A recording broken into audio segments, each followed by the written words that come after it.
you probably noticed I don't feel about that war the way we were told we were supposed to feel about that war, the way we were ordered and instructed by the United States government to feel about that war. You see, I'll tell you, my mind doesn't work that way.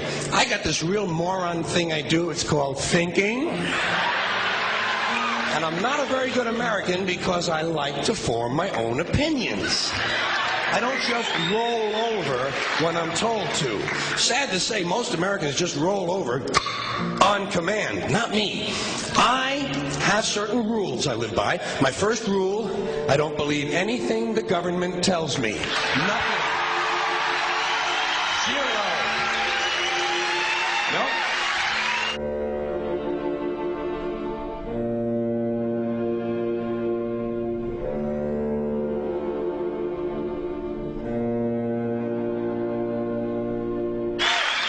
And I don't take very seriously the media or the press in this country, who in the case of the Persian Gulf War were nothing more than unpaid employees of the Department of Defense, and who most of the time function as kind of an unofficial public relations agency for the United States government.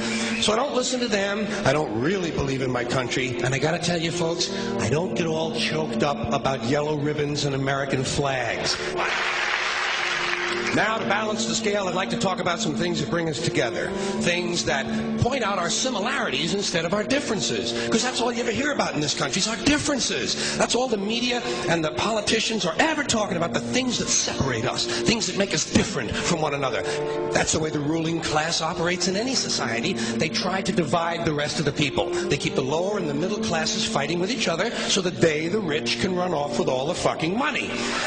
Fairly simple thing happens to work. If you know anything different, that's what they're going to talk about. Race, religion, ethnic and national background, jobs, income, education, social status, sexuality, anything you can do, keep us fighting with each other so that they can keep going to the bank. You know how I describe the economic and social classes in this country? The upper class keeps all of the money, pays none of the taxes. The middle class pays all of the taxes, does all of the work. The poor are there just to scare the shit out of the middle class. Keep them showing up at those jobs. Politicians know that word. They use it on you. Politicians have traditionally hidden behind three things: the flag, the Bible, and children. No child left behind. No child left behind. Oh, really? Well, it wasn't long ago you were talking about giving kids a head start. Head start, left behind. Someone's losing fucking ground here. But there's a reason. There's a reason. There's a reason for this. There's a reason education sucks, and it's the same reason that it will never, ever, ever be fixed. It's never going to get any better. Don't look for it. Be happy with what you got. Because the owners of this country don't want that. I'm talking about the real owners now.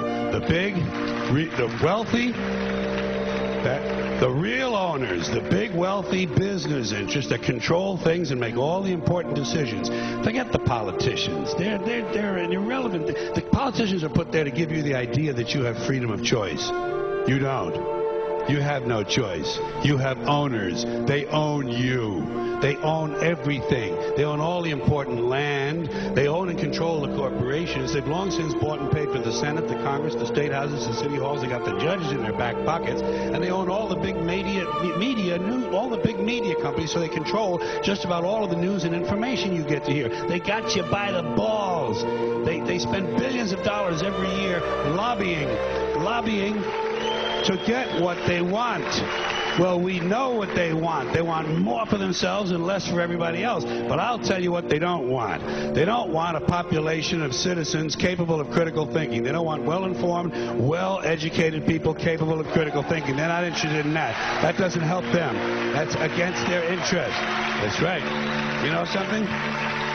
They don't want people who are smart enough to sit around the kitchen table and figure out how badly they're getting fucked by a system that threw them overboard 30 fucking years ago.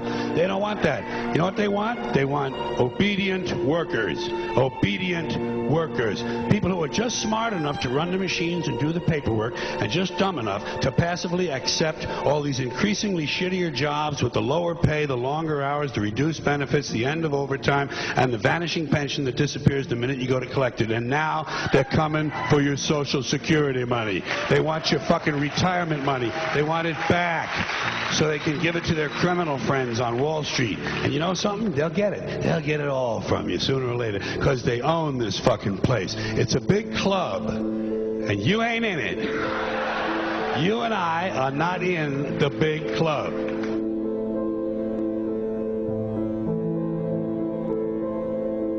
The greatest form of control is where you think you're free when you're being fundamentally manipulated and dictated to. One form of dictatorship is being in a prison cell and you can see the bars and touch them. The other one is sitting in a prison cell but you can't see the bar, you think you're free. What the human race is suffering from is mass hypnosis.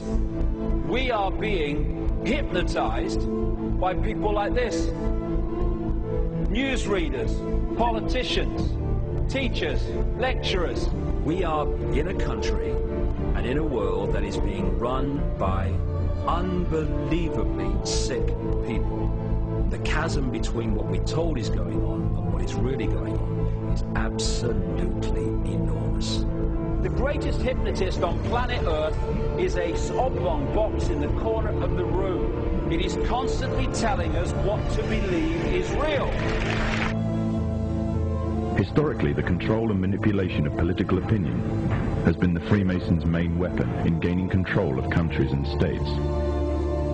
Once in control of the rulers and politicians of a country, laws and political structures could be changed in accordance with their agenda. However, since restricting the body does not necessarily mean restricting the mind, the Freemason recognizes that their plan for a global government hinges completely on subduing the masses to their agenda, and thus eliminating opposition to their cause.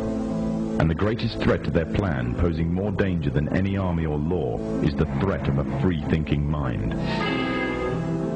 In order to eliminate this threat and to achieve their objective, the Masons have set about the boldest plan ever devised: the complete control of every aspect of human life, your life. And the weapons they are using against you are in your very homes, entertaining you and your children, and gradually indoctrinating you without you even realizing.